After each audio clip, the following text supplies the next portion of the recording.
Why is your pool liner fading? Well, the number one cause for the color of your liner to fade would be from UV exposure and UV damage.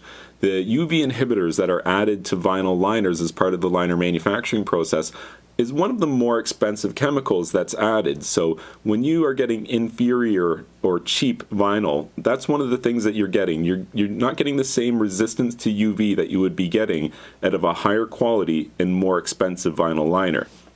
But it could be that UV damage isn't the problem that you're experiencing. It could be that your liner is being damaged from improper chlorine treatment. That's something that I would see quite often. Let's say that you often use a granular chlorine product or a liquid chlorine product, and you manually add it to the swimming pool yourself.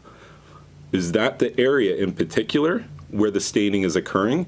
Because what can happen is when you add the chlorine to the water, chlorine is heavier than water, so it will sink down to the bottom in those areas, and you can end up with staining or discolorization or oxidizing in those areas in particular.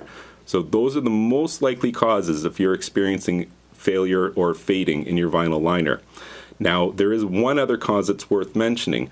There is some inferior vinyl that's reached the Canadian and US markets in recent years, and what you'll notice is that one area in your pool will fade while the rest of them do not. And this is an indication that you've received some of this inferior vinyl, and essentially this vinyl is missing the UV protection altogether. If you encounter a situation where only certain sections, certain pieces of the vinyl used in the manufacture of your liner are fading versus others which are not, I would certainly reach out to the liner manufacturer that was used for the liner that you have and see if they'd be willing to do anything for you in terms of manufacturing a new liner without these defects. If you found this information helpful, be sure to like this video and subscribe to my YouTube channel. And you can check out my website, swimmingpoolsteve.com.